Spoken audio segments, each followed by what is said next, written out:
Bapak, Ibu, Saudara-saudari, adik-adik para sahabat Tuhan Yesus di Paroki Santo Yosef Medari dan di Stasi Santo Tomas Segan, dan juga para sahabat Tuhan Yesus dimanapun Anda berada, berkah dalam, salam semangat, sehat selalu, dan jangan lupa berbahagia. Kembali marilah kita belajar ilmu sejati pada hari Jumat tanggal 21 Januari tahun 2022 bersama dengan gereja kita memperingati peringatan wajib Santa Agnes, perawan dan martir. Kita mengawali belajar ilmu sejati kita dengan berdoa dalam nama Bapa, Putra, dan Roh Kudus. Amin. Allah Bapa Maha Kuasa dan Kekal, yang lemah dalam pandangan orang, Kau pilih untuk mempermalukan yang kuasa. Hari ini kami kenangkan kesaksian Santa Agnes yang menyerahkan nyawa demi imannya. Buatlah kami teguh dalam iman dan tetap setia sampai akhir. Dengan pengantaran Tuhan kami Yesus Kristus Putramu, yang hidup dan berkuasa bersama Dikau dalam persatuan Roh Kudus, Allah sepanjang segala masa. Amin.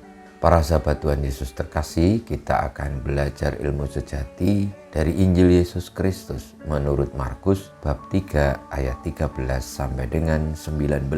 Pada suatu hari Yesus naik ke atas bukit. Ia memanggil orang-orang yang dikehendakinya dan mereka pun datang kepadanya. Ia menetapkan 12 orang untuk menyertai dia, untuk diutusnya memberitakan Injil dan untuk menerima dari dia kuasa mengusir setan.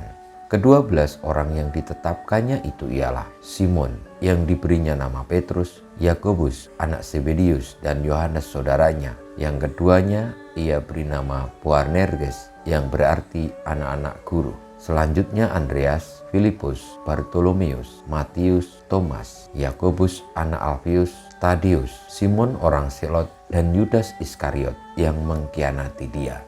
Demikianlah sabda Tuhan, terpujilah Kristus.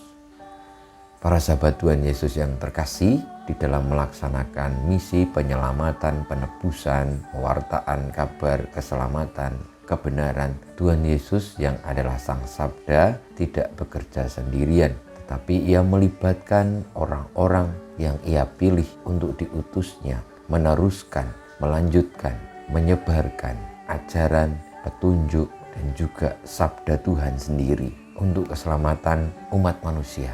Akhirnya Tuhan Yesus memilih 12 orang yang disebutnya juga 12 rasul. Itu tanda bahwa Allah berkenan melibatkan manusia di dalam karya keselamatannya. Karena memang misi utamanya adalah bagi manusia, agar manusia diselamatkan. Saudara-saudariku yang terkasih, marilah kita di dalam hidup ini menyadari bahwa kita tidak mungkin bisa mampu mengerjakan segala sesuatu sendirian. Meski memang untuk kepercayaan diri kita perlu untuk sungguh-sungguh mengerti, kita diberi kemampuan, namun tetap saja kita hidup di tengah-tengah orang lain bersama dengan masyarakat dunia. Maka perlulah kita rendah hati, menyadari perlu terlibat, melibatkan dengan sesama kita. Semoga dengan demikian kita boleh untuk menyadari bahwa Allah menyelamatkan kita bukan secara sendiri-sendiri, tetapi secara bersama-sama. Dan bahkan secara bersama-sama pun kita diminta untuk terus menyelaraskan diri dengan kehendak Tuhan. Karena meskipun bersama-sama, kadang-kadang belum tentu kita mengerti apa yang dikehendaki Tuhan Yesus. Sebagaimana murid Tuhan Yesus ada yang mengkhianatinya. Kita mohon berkat Tuhan, semoga kisah Santa Agnes yang memperjuangkan iman hingga akhirnya harus merelakan hidupnya senantiasa menguatkan kita untuk juga mau terlibat di dalam karya kebaikan Tuhan. Kita mohon berkat Tuhan. Kemuliaan pada Bapa dan Putra dan Roh Kudus, seperti pada permulaan sekarang selalu dan panjang segala abad. Amin.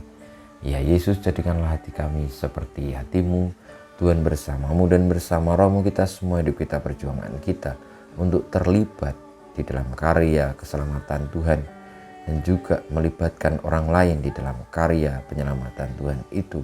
Sebagaimana juga yang diperjuangkan Santa Agnes, senantiasa dibimbing, dilindungi, diberkati Allah yang Maha Kuasa, Bapa, Putra, dan Roh Kudus. Amin.